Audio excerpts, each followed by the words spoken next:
한국의 한계는 너무나도 명확합니다. 왜냐하면 한국은 일본을 그대로 베껴서 만들어진 국가이므로 만약 일본의 성장이 멈출 경우 한국도 마찬가지로 망해버리고 말 게 분명하거든요. 여기 파견온 일본 기술자들의 세뇌 때문에 한국을 개발도상국으로 인식하게 된 프랑스 마을이 있습니다.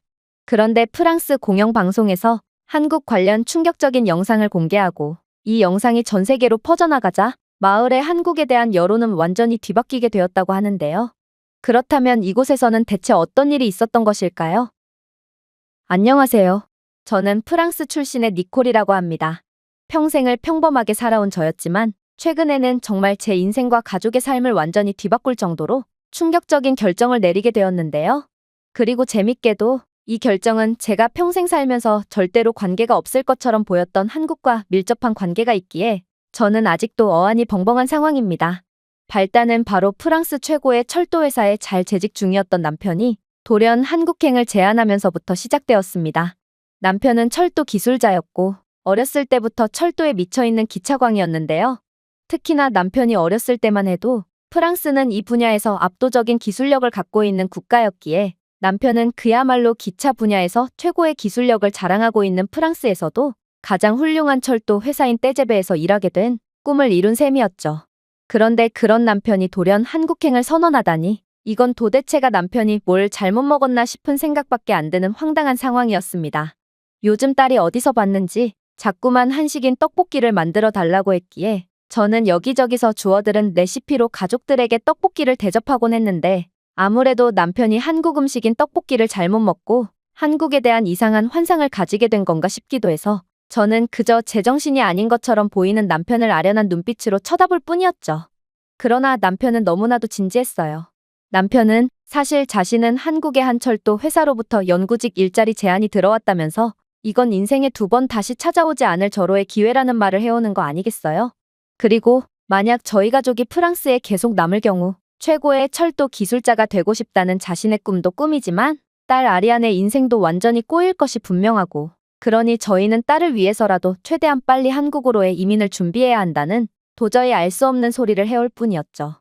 저는 이름도 제대로 들어본 적 없는 한국이라는 국가 때문에 유럽 최고의 강대국이자 특히나 철도 분야에서 전통적인 강국인 프랑스를 포기하려는 남편이 이해가 안 갔고 그렇게 남편의 발언 이후 저희 가족은 냉전 상태를 유지하게 되었습니다. 사실 저는 완전히 미쳐버린 남편을 설득하기 위해 최선을 다하기도 했어요. 저희 가족은 남편의 직장에서 가까운 곳에 거주하고 있고 일본 또한 프랑스와 어깨를 나란히 하는 전통적인 기차 기술 강국이기에 많은 일본인 전문가들과 그들의 가족들이 저희 마을에 살고 있는데요. 프랑스의 떼제베와 일본의 신칸센만 보더라도 양국은 전 세계에서 가장 강력한 기술력을 가진 국가라고 할 수 있었고 저는 이러한 일본인들이야말로 남편의 헛바람을 완전히 해소해줄 수 있는 사람들이라고 생각하게 되었거든요. 그래서 저는 한 번은 일본인 주민들과 함께하는 축제 자리에서 은근슬쩍 남편이 멀쩡히 잘 다니던 프랑스 기차회사를 관두고 한국으로의 이직을 준비 중이라는 말을 흘려봤습니다. 그리고 이유는 잘 모르겠지만 일본인들은 꼭 한국에 대한 열등감을 가지고 있는 듯 그렇게나 순둥순둥하고 예의 발랐던 일본인들은 한국 이야기만 나오면 눈에 불을 켜고 개거품을 물곤 했기에 이번에도 이때다 싶어 달려들기 시작하더라고요. 당신은 제정신이 아니군요. 한국은 기차 분야에서 신생국이라고 해도 과언이 아닐 정도로 매우 열악한 기술력을 가진 국가예요. 그런데 세계 최고의 기차 회사에서 그런 개발도상국으로 이직을 하려고 하다니 당신은 반드시 후회할 게 분명해요.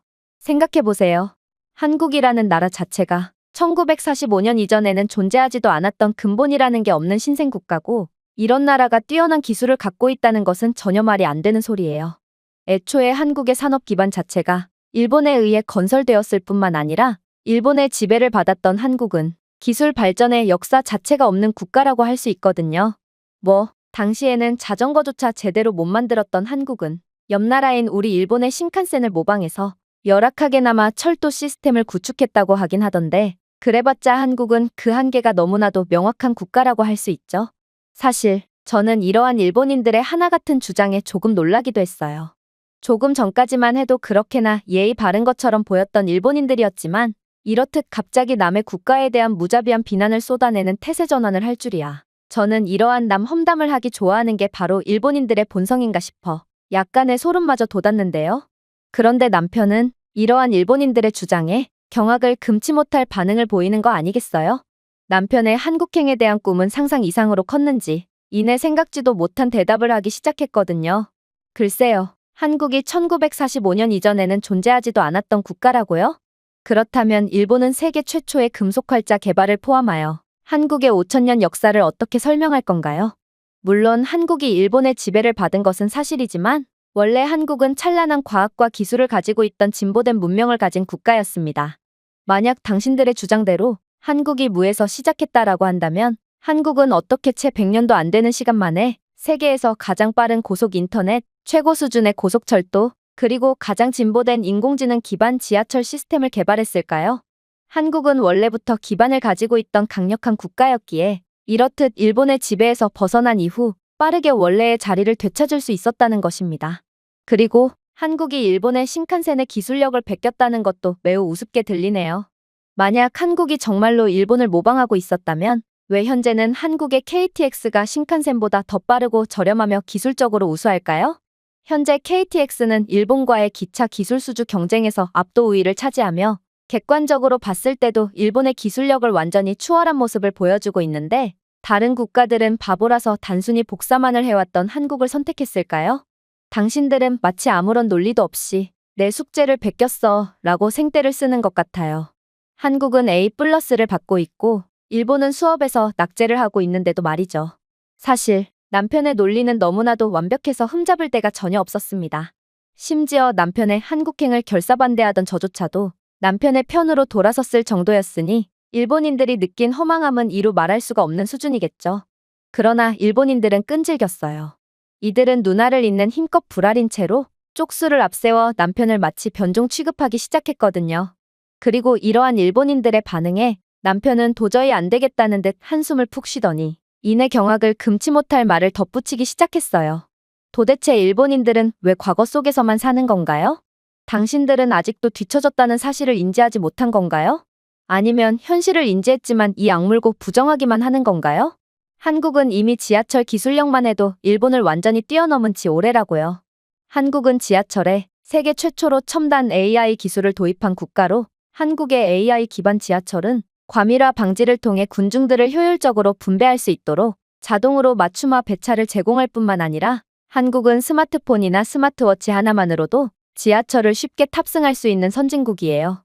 특히나 한국의 일부 지하철 노선은 아예 자율주행이 기관사를 대체해버리기까지 했기에 이러한 한국의 기술력과 시스템을 배우기 위해 수많은 나라들이 줄을 서고 있는 상황이죠. 그러나 일본은 어떤가요? 일본은 아직도 구식 수동 지하철을 사용하고 있을 뿐만 아니라 일부 지하철역에서는 지하철 티켓 발권을 하기 위해 일일이 직원에게 짤랑거리는 동전을 주며 티켓을 구매해야 하죠. 한국은 스마트워치로 1초 만에 개찰구를 통과했다면 일본은 카드 결제도 안 되는 개찰구에서만 엄청난 시간을 허비해야 하는 것입니다. 또한 한국은 AI로 관제된 군중관리를 제공할 때 일본에서는 그러한 수요 예측이 전혀 되지 않고 있기에 통근자들이 정기적으로 꽉 찬 지하철에 갇혀 있고 이러한 통근자들을 지하철 안에 밀어넣는 전문적인 직업까지 존재하는 상황이니 한국과 일본 중 누가 기술적으로 우위에 있는지는 말해봤자 입만 아프다고 할 수 있는 것입니다. 하지만 남편의 이러한 완벽한 논리에도 일본인들은 도저히 인정할 수 없다는 듯 얼굴이 새빨개진 채 고개를 가로저을 뿐이었는데요. 그러면서 좀 전에 상냥한 태도는 온데간데 없이 한국의 AI는 인간의 일자리를 없앤다느니 일본은 상생을 추구하기에 일부러 첨단 기술을 개발하지 않는 거라느니 하는 이해하기 힘든 논리를 들이밀기 시작하더군요.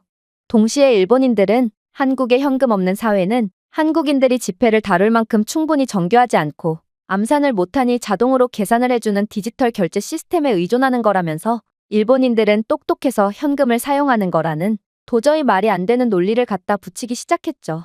그렇게 일본인들의 생각보다도 훨씬 하찮았던 반응에 저의 남편 설득은 완전히 물거품으로 돌아가고 말았고 그렇게 저희 가족의 냉전 상태는 계속해서 이어지게 되었습니다.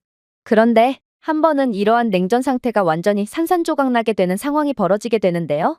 그건 바로 제가 우연히 프랑스의 공영방송에서 제작된 한 다큐 영상을 시청하게 되었을 때의 일이었습니다. 원래 이곳 채널에서는 프랑스의 선진적인 면모나 기술을 자랑하는 내용만이 주로 보도되곤 했는데 이상하게도 이번 영상의 메인 주제는 한국에 관한 것이었고 심지어 진행자는 프랑스가 한국을 따라하지 않으면 프랑스는 그대로 고꾸라질 수밖에 없다는 섬뜩한 소리를 해오는 거 아니겠어요? 아니, 프랑스가 한국 따위를 따라해야 한다니? 이 말은 한국은 이미 프랑스를 진작에 추월했다는 뜻이란 말인가? 저는 황당함과 두려움이 섞인 미묘한 감정을 느끼며 이 영상을 계속해서 시청하게 되었습니다. 만약 프랑스가 한국을 따라하지 않는다면 장담컨대 프랑스는 7년 내로 완전히 기술 경쟁에서 뒤처져 앞으로 100년이 지나도 한국의 뒷공무니조차 따라잡지 못하고 말 것입니다. 그리고 한국이 일본을 어떻게 압도했고 또 이들이 어떻게 일본이 이익을 취하던 사업들을 전부 다 빼앗아 왔는지를 들여다본다면 우리는 한국은 절대로 만만히 봐서는 안 될 국가라는 것을 여실히 느낄 수 있을 테죠. 자, 많은 분들이 이미 알고 계실 테지만 일본은 기차 기술 분야에서 전통적인 강국이며 일본은 이러한 뛰어난 기차 기술력을 바탕으로 많은 국가의 기술력을 수출하며 막대한 이익을 챙겨왔습니다. 정말로 일본과 프랑스는 이 분야에서 모든 파일을 서로 나눠 먹고 있었다고 봐도 무방할 정도로 양국은 적어도 기차 기술력 부분에서만큼은 압도적인 위상을 차지하고 있었죠. 그러나 이번 사우디아라비아의 30조 원 고속철도 프로젝트에 대한 수주 경쟁이 발표된 이후 양상은 완전히 뒤바뀌게 됩니다. 사우디아라비아는 리야드와 제다, 메카를 연결하는 고속철도를 원했고 고속철도 인프라 사업이라고는 믿기지 않을 정도의 압도적인 보상이 걸려있는 이번 대형 프로젝트에 대부분의 국가들이 지원을 했거든요. 그리고 이번 경쟁에서 가장 유력한 후보자로 뽑혔던 건 단연 프랑스와 일본이었습니다. 그리고 일본의 히타치와 미쓰비시는 최근 들어 어려워진 일본 경제의 위기감을 느껴서인지 이번 수주에 더욱 진지하게 임하기도 했죠. 그러나 결론적으로 사우디는 이번 프로젝트를 한국에 전적으로 맡기는 파격적인 결정을 내림으로써 30조 원이라는 막대한 이익은 한국이 독차지하게 되었습니다. 그리고 한국이 어떻게 기존의 프랑스와 일본이 나눠먹던 구조를 박살내고 사우디의 이번 수주를 따낼 수 있었는지를 들여다본다면 지금 상황에서 과연 한국을 넘을 국가가 있긴 할까 하는 공포심마저 자아내죠. 일단 사실상 현재 최강의 철도 기술력을 가진 국가가 어디냐를 가리는 이러한 대형 프로젝트를 한국이 따냈다는 것 자체가 이론적으로 도저히 말이 안 되는 비현실적인 일이라고 할 수 있는데 한국은 불과 얼마 전까지만 해도 전쟁으로 폐허가 되어 해외 원조에 의존하는 세계 최빈국 중 하나였기 때문입니다. 1960년대의 한국은 자동차나 기차 같은 복잡한 기술은 말할 것도 없고 기본적인 소비재조차 생산할 수 없던 국가였죠. 한편 당시의 일본은 이미 자동차, 전자제품, 고속철도 기술을 전 세계에 수출하는 산업대국이었습니다. 그러나 현재의 역사적인 전환점에서 한국은 자동차, 반도체, 조선, 심지어 고속철도 시스템을 포함한 여러 첨단 산업 분야에서 일본을 앞지른 상태죠. 그렇다면 한때 극심한 빈곤과 기술 낙후로 어려움을 겪었던 국가가 어떻게 전통적인 기술 강국인 일본을 추월할 수 있었을까요? 일단 한국의 강력한 기술력은 하루아침에 만들어진 것이 아닙니다. 1960년대의 한국은 철강, 조선, 자동차 생산과 같은 중공업을 중심으로 경제개발 5개년 계획을 시행했는데 사실 이러한 경제개발 계획은 모든 개발도상국들이 한 번쯤 시도하는 것으로 모두가 알다시피 이러한 계획은 대부분 실패로 끝나고 말죠. 하지만 오직 한국만큼은 이 모든 산업에 대해 성공을 거두는 전무후무한 성과를 거두게 됩니다. 불과 30년 만에 한국은 산업 기반이 없는 나라에서 철강, 기계, 전자 제품의 세계 최고 수출국 중 하나로 변모한 것을 좀 보세요. 이러한 한국의 성공은 이 나라는 다른 국가들과는 그야말로 근본부터가 다른 나라라는 것을 여실히 증명한다고 볼 수 있습니다. 1970년대의 한국은 일본의 기술 없이는 자동차를 자체적으로 생산할 수 없었고 실제로 현대의 첫 번째 자동차인 포니는 일본의 미쓰비시 엔진을 사용해야 했지만 현재 현대는 혼다를 비롯한 일본 자동차 모두를 압도하고 특히나 전기차 분야에 있어서는 더더욱 압도적인 퍼포먼스를 자랑하는 글로벌 대기업이 되었습니다. 기차 기술력도 이와 마찬가지입니다. 한국은 분명 프랑스나 일본과 같은 기차 기술 강국에 의존해야만 하는 처지였지만 한국은 이들이 늘 그래왔던 것처럼 제조 능력이 전혀 없는 상태에서도 순식간에 발전을 이룩하여 결국에는 압도 우위를 차지해버리는 폭발적인 성장을 보여주었거든요. 2004년 한국이 프랑스 떼제베에 허가된 기술을 사용하여 최초의 고속 열차를 제작했을 때만 해도 한국이 이로부터 20년 후에 세계 최강의 기차 강국이 되어 있으리라고는 그 누구도 예상하지 못했습니다. 그런데 한국은 2016년까지 외국 기술로부터 완전히 독립된 독자적인 KTX2 및 KTX3 모델을 개발하는가 싶더니 한국의 고속철도 기술은 이제 속도, 에너지 효율성, 기후 적응성 면에서 일본의 신칸센을 완전히 능가하게 되었죠. 이건 정말 말도 안 되는 상황이라고 할 수 있었습니다.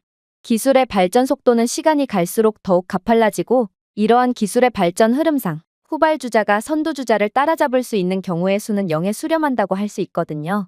하지만 한국은 그러한 0에 수렴하는 가능성을 완전히 뒤집은 것입니다. 이러한 역전에는 일본의 잘못도 있긴 했습니다. 일본은 과거의 성공에 지나치게 의존했고 현대의 요구에 빠르게 적응하지 못했거든요. 그리고 이러한 부분은 신칸센 기술은 수십 년 동안 근본적으로 변하지 않았다는 것만 봐도 알 수 있죠. 하지만 한국은 기존 시스템에 의존하는 대신 기존 기술을 개선하는 지속적인 혁신에 중점을 두었습니다. 한국의 최신 고속 열차인 KTX3는 전 세계 최초로 AI 기반 실시간 진단 시스템을 사용하며 노동력과 지연 시간을 최소화하며 극한의 효율을 추구하고 있지만 일본의 신칸센은 여전히 수동 검사에 의존하고 있어 상당한 지연이 발생하고 있는 것만 봐도 양국의 역전된 상황을 여실히 보여준다고 할 수 있는데요. 물론 한국 열차는 일본의 시속 360km에 비해 더 빠른 속도이자 세계에서 가장 빠른 속도인 시속 420km를 기록하여 더 빠른 속도를 요구하는 현대적 요구를 충족시켰다는 점에서도 한국의 기술력은 이미 세계 최고 수준에 이르렀다는 것을 알 수 있습니다. 자, 이제 한국의 기차 기술력은 일본을 모든 면에서 압도하게 되었습니다. 생각해보세요. 일본의 구식 바퀴 레일 시스템과 달리 한국은 첨단 자기 보조 서스펜션 시스템을 개발하여 마찰을 줄이고 에너지 효율을 높였습니다. 이는 트랙 마모 및 손상 유지 보수 비용 50%를 절감하여 엄청난 운영 효율을 보이므로 이 모든 혜택은 저렴한 티켓값으로 기차를 탑승할 수 있는 한국인 승객들에게 돌아가고 있죠. 또한 한국이 만든 기차는 일본의 온화한 환경을 벗어나 이상기후 상황만 되면 고장나버리는 한계를 가진 신칸센과 달리 어떠한 극한의 기후에도 완벽히 적응해서 이상기후나 돌발 상황에도 일체의 고장도 발생하지 않는데요. 덕분에 한국은 어떠한 상황에서도 지연을 겪지 않는 정시성으로 유명하게 됐고 이로 인한 한국의 신뢰성은 한국이라는 국가 브랜드 이미지 그 자체가 되었습니다. 이뿐만이 아닙니다. 한국의 KTX는 신칸센보다 에너지 효율이 30% 더 높을 뿐더러 한국의 기차는 일본의 신칸센보다 우수함에도 건설 비용은 신칸센보다 25% 저렴하고 신칸센보다 3년 더 빠르게 배치될 수 있거든요. 즉, 한국은 추후 기차 인프라 확대에도 상당한 강점을 갖게 되었고 이게 바로 한국의 인프라가 세계 최고인 이유라는 것입니다. 한국은 기술 혁신과 효율성 증대를 이루어낸 전 세계 유일한 국가로 다른 국가들보다 인프라 확대에 걸리는 시간과 비용이 압도적으로 적으므로 이렇듯 빠른 인프라 확충 및 발전을 이룩할 수 있었던 것이죠. 지금의 작은 지방 도시에마저도 최첨단 기차가 질주하는 한국의 인프라 수준을 좀 보세요. 이게 바로 불과 수십 년 전까지만 해도 고속도로 하나 없던 국가의 발전사라는 것입니다. 그러나 한국의 더욱 충격적인 점은 따로 있습니다. 이번 사우디 수주 경쟁에서 한국은 그새에 더욱 엄청난 발전을 이룩한 소름 돋는 모습을 보여주었거든요. 실제로 한국은 프랑스와 일본 모두 전혀 생각지도 못한 카드를 꺼내들며 사우디를 꼼짝도 못하게 만들었죠. 저는 여기까지만 시청했음에도 도저히 심장이 떨려서 더는 영상을 볼 수 없을 것 같다는 생각이 들었습니다. 한국이 이렇게나 발전되고 저력 있는 국가일 줄은 꿈에도 생각지 못했고 그야말로 일본인들이 한국만 보면 개거품을 물며 발작을 했던 이유가 있었거든요. 자신들은 수십 년째 멈춰 있는데 한국은 너무나도 쉽게 발전하며 결국에는 자신들의 기존의 전통적인 기술 강국의 자리까지 빼앗아버리니 일본인들이 이러한 한국인들에게 열등감을 느끼는 건 어찌 보면 당연한 모양이었죠. 그리고 남편이 왜 그렇게나 한국에 가야 한다고 주장했는지도 어느 정도 이해가 가기 시작했는데요. 이러한 기술 강국 한국에 합류한다면 남편은 더욱 인정받는 철도 기술자로 이름 날릴 수 있을 뿐더러 딸 아리안이 한국에서 자란다면 자신의 능력을 더욱 인정받을 수 있을 게 분명했거든요. 즉, 한국에 합류한다는 것은 결국 저희 가족에 있어 긍정적인 부분으로만 작용할 것처럼 보였습니다. 그리고 제 생각이 여기에까지 미쳤을 때 저는 추가적인 한국 영상을 반드시 확인해봐야 한다는 용기가 생기기 시작했어요. 뭔가 한국은 저희 가족의 운명을 완전히 바꿔줄 수 있는 기적의 국가일 수도 있겠다고 느꼈거든요. 한국은 알면 알수록 소름 돋는 국가입니다. 한국은 결국 세계 최고인 일본을 기술력에서 압도해버리는 아무도 예상치 못했던 기적을 만들어냈으면서도 계속해서 혁신을 위한 끊임없는 노력을 했고 이제는 이게 21세기의 기술력이 맞나 싶을 정도로 도저히 납득이 안 되는 기술을 개발해냈거든요. 그리고 이러한 한국의 저력은 이번 사우디 수주 경쟁에서 아주 잘 드러났죠. 생각해보세요. 사우디는 여름 기온이 섭씨 50도 이상인 극한의 고온을 자랑하며 이는 철로가 확장되고 변형될 수 있는 명확한 한계 사항으로 작용하고 있습니다. 또한 사우디의 사막 조건은 선로에 모래가 쌓여 선로 장애와 장비 고장을 유발한다는 또 다른 한계를 만들어내고 있죠. 이 외에도 메카는 이슬람의 성지로 여겨지기에 매년 수백만 명의 순례자들이 메카를 방문하며 극심한 혼잡을 만들어내고 있다는 도저히 극복할 수 없을 것 같이 보이는 한계가 존재합니다. 당연히 일본의 신칸센은 이러한 한계점에 대해 단 하나의 해결책도 제시하지 못했습니다. 사실 이건 일본의 잘못이라기보다는 어찌 보면 당연한 일입니다. 애초에 일본의 신칸센은 극한의 중동 사막이 아닌 일본의 온화하고 습한 기후를 위해 설계되었고 신칸센의 공기여과 및 냉각 시스템은 모래폭풍 조건에서 테스트된 적이 없거든요. 또한 일본의 구식의 열차 재료는 극심한 더위 속에서 더 빨리 퇴화되어 유지보수 비용이 더더욱 증가한다는 명백한 한계가 존재하기도 했죠. 하지만 한국은 날고 기는 기술 강국들 중에서도 아무도 해결책을 내놓지 못한 이러한 사우디의 한계에 대해 말도 안 되는 기술을 들고 나오며 전 세계를 깜짝 놀라게 만들었습니다.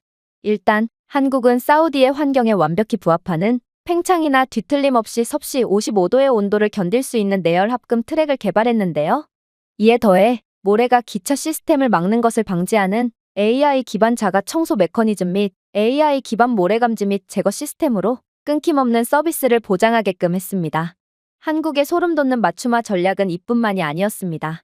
한국은 사우디의 극한의 더위에서도 최적의 성능을 유지하는 스마트 냉각 기술까지 개발해서 들고 나왔는데 실제로 한국의 열차 내부는 열차단 유리와 자동 습도 조절 기능을 갖추고 있어 승객의 편안함을 보장하고 있는 상태였고 이러한 스마트 유리 기술은 일본의 신칸센 창문보다 객실을 50% 더 시원하게 유지한다는 압도적인 통계까지 존재했기에 사우디는 이렇듯 완벽한 맞춤형 기술력을 선보인 한국을 선택할 수밖에 없던 것입니다.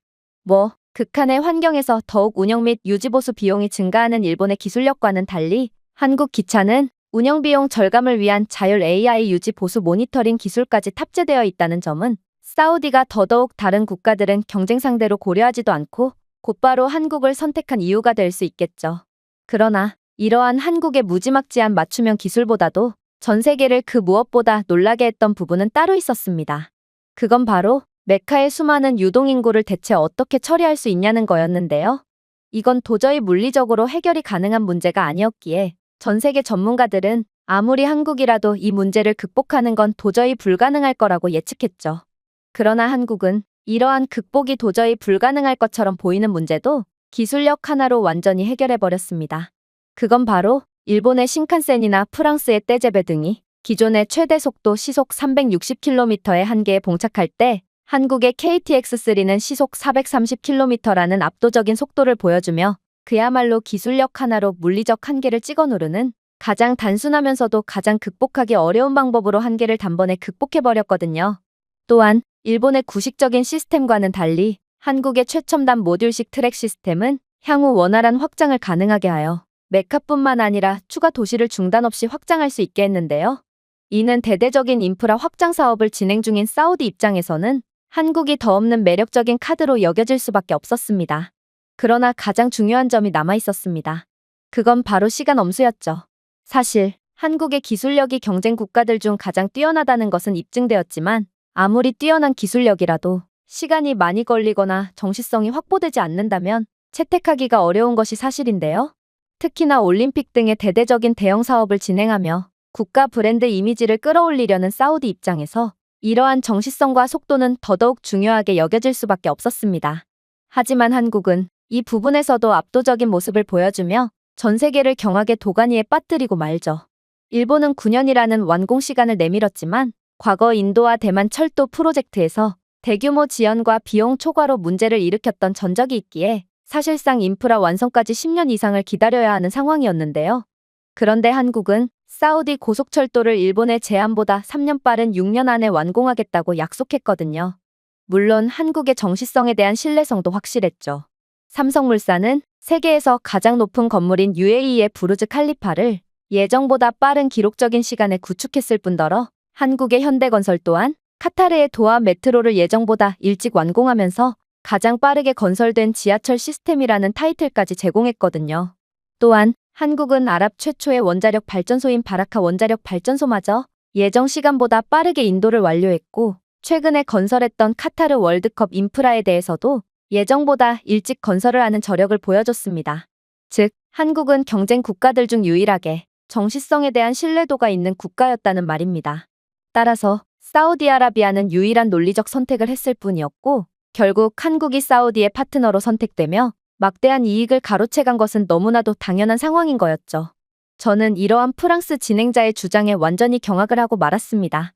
한국이 이렇게나 완벽한 국가일 줄은 정말 상상조차 못했고, 심지어 저는 감히 이런 국가를 무시했다는 것에 대한 부끄러움마저 느끼며 한국을 우러러보게 되기까지 했거든요. 특히나 기차 분야에서 평생을 바쳤던 남편은 이런 한국을 개발도상국 취급이나 하는 저를 얼마나 한심하게 봤을지 저는 쥐구멍이라도 있으면 들어가고 싶은 충동마저 느꼈습니다.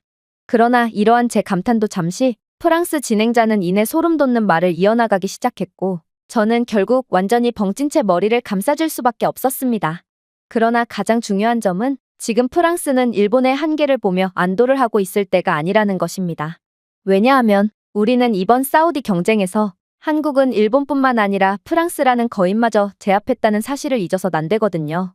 프랑스의 떼제베는 수십 년 동안 고속철도의 근본이제 역할을 수행하며 프랑스에 막대한 부를 가져다 주었지만 이제는 그러한 기술 수출로 인한 이익도 끝이 보이는 상황입니다.